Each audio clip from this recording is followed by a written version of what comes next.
A Day on the Focus. Hey lovebirds and history buffs, welcome back to A Day on the Focus, your daily dose of history served with a side of, well, whatever's happening today. Today's date? February 14th. Yeah, I know what you're thinking. Chocolates, flowers, mushy stuff, But before you dive headfirst into the romantic chaos, let's take a quick trip through time, shall we?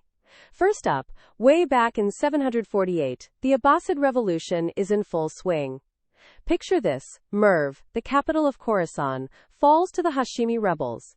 Major power shift. Fast forward a bit to 842, and we've got Charles the Bald and Louis the German swearing oaths in French and German. Language diplomacy, anyone? A little more dramatic was 1349, when, sadly, Strasbourg saw horrific violence against its Jewish community. It's a stark reminder of the dark side of history. Then we jump to 1556. Two big things happened. Thomas Cranmer, Archbishop of Canterbury, gets publicly defrocked. Ouch! And Akbar gets crowned Mughal Emperor. Talk about a mixed bag of a day. We also have to mention James Cook's unfortunate demise in 1779, killed in Hawaii. A tragic end to an amazing explorer. 1778 gives us a more positive moment. The first official recognition of the U.S. flag by a foreign navy. A small but important step. The 19th century brought us some exciting firsts. The first hospital specifically for children in England in 1852. And in 1849, President Polk's photo op. Talk about historical selfies. And let's not forget 1876, a year marked by the patent application for the telephone. Thanks, Bell and Gray. The 20th century brought even more drama, starting with the St. Valentine's Day Massacre in 1929. Definitely not the romantic kind. World War II is heavily featured in the later half of the 20th century entries. The launch of the Bismarck, the fall of Singapore, the liberation of Rostov-on-Don, and the devastating bombing of Dresden. It was a time of immense conflict and loss. But there were moments of hope too. The founding of the League of Women Voters in 1920, and the establishment of diplomatic relations between the U.S. and Saudi Arabia in 1945.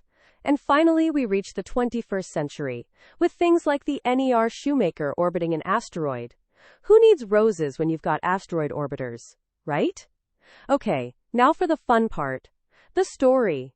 Imagine this. It's 1929. A young woman, let's call her Clara, is excitedly planning her Valentine's Day date, a picnic in Lincoln Park. She's humming a tune, oblivious to the shadows lurking in the city. She's unaware of the gangster violence unfolding just blocks away, the St. Valentine's Day Massacre. But as she's carefully packing her basket, a newspaper headline catches her eye. Telephone patent granted. The news, seemingly unrelated to her romantic plans, sparks a small thought in her mind.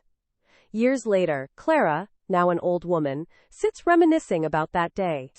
She smiles softly, remembering the picnic, but her gaze drifts to the ancient telephone sitting on her nightstand, a symbol of a different kind of connection, a connection that wasn't about romance, but about progress and transformation, a progress born on the very same day as a horrific act of violence. The day's seemingly disparate events, a violent crime and a technological breakthrough, become intertwined in her memory, highlighting the complexities of life and the surprising ways history unfolds. That's all the time we have for today, folks. Happy Valentine's Day, and remember, history is full of surprises. Tune in tomorrow for another trip through time.